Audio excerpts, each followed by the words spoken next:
भारत में हिंदुओं की आबादी 95 करोड़ से अधिक है, लेकिन आज भी हिंदुओं को कई तरीकों से असुरक्षा का एहसास दिलाया जा रहा है। उन्हें बताया जा रहा है कि मुसलमानों की आबादी हिंदुओं से ज्यादा हो जाएगी, या फिर यह कि हिंदुओं की बहनों और बेटियों को कथित लव जिहादियों से खतरा है। जबकि वास्तविकता देखें तो पता चलेगा इस समय सबसे ज्यादा जिस चीज को खतरा है वह है स्वयं भारतीयता को, इंसानियत को और गरीबों के घरों को। आजकल उत्तराखंड राज्य के हल्द्वानी शहर की वनभूलपुरा बस्ती चर्चा में है।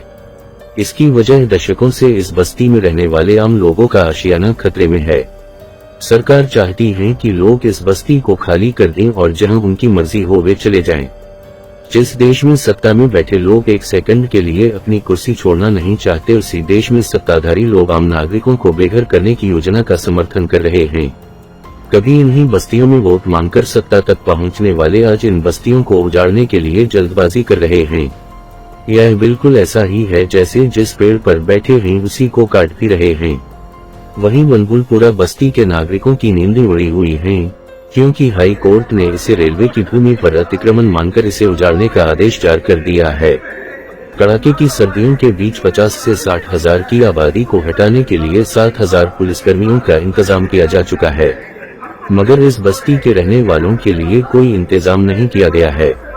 बच्चे, बूढ़े, जवान और महिलाएं सभी दुआ कर रहे हैं कि उनकी बस्ती बच जाए, लेकिन वहीं सरकार और प्रशासन इस इंतजार में है कि कितनी जल्दी इस बस्ती को उजाड़ दिया जाए।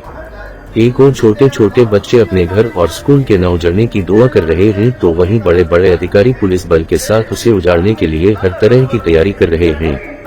इस बीच बस्ती में बसने वाले गरीब और आम लोग सरकार को याद दिला रहे हैं कि साल 2016 में सरकार ने ही इस भूमि को नजूल की जमीन माना था, लोगों से पैसे भी वसूले थे। लोगों का सवाल है कि 6 साल पहले जो जमीन राज्य सरकार के नियंत्रण में थी वह अब रेलवे की कैसे हो गई। इससे भी बड़ा विवाद है इस सवाल के शुरू होने पर।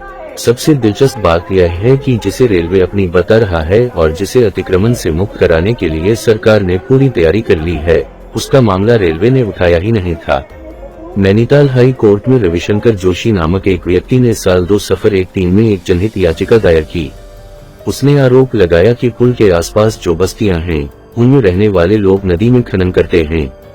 पुल के पिलर्स के आसपास भी खनन किया गया, जिससे पुल गिर गया।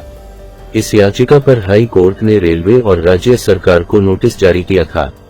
रेलवे ने तब हलफनामा दिया कि गफूर और ढोलक बस्ती जिस जमीन पर बसी हैं वह उसकी है। विभाग ने तब बताया था कि कुल 29 एकड़ भूमि पर अवैध कब्जा है। वहीं सरकार का कहना था कि यह जमीन नजूल की है और इस पर उसका अधिकार है।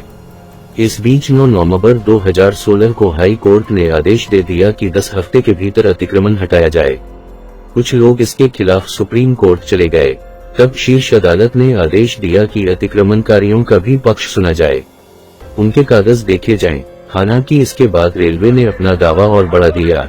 बस्ती बचाओ संघर्ष समिति के नसीम बताते हैं, पहले रेलवे अपनी 29 एकड़ जमीन पर अतिक्रमण बता रहा था, बाद में उसने अतिक्रमण की जद में आई भूमि का रकबा 78 एकड़ बताना शुरू कर दिया। पहले जब 29 एकड़ में अतिक्रमण की बात कही जा रही थी तब उसमें वनभूलपुरा की गफूर बस्ती और ढोलक बस्ती ही आ रही थी, लेकिन अब 78 एकड़ के दायरे में बहुत बड़ी आबादी आ गई है। हाई कोर्ट के आदेश के बाद प्रशासन यहां रहने वालों को बेदखल करने की तैयारी में जुटा है। बहरहाल अभी तक यह तो पता नहीं रेलवे इस जमीन का करेगी क्या, लेकिन यह जरूर पता है कि हजारों लोग दर दर भटकने वाले हैं। वैसे इनमें से ज्यादातर लोगों का कसूर यह है कि वे मुसलमान हैं।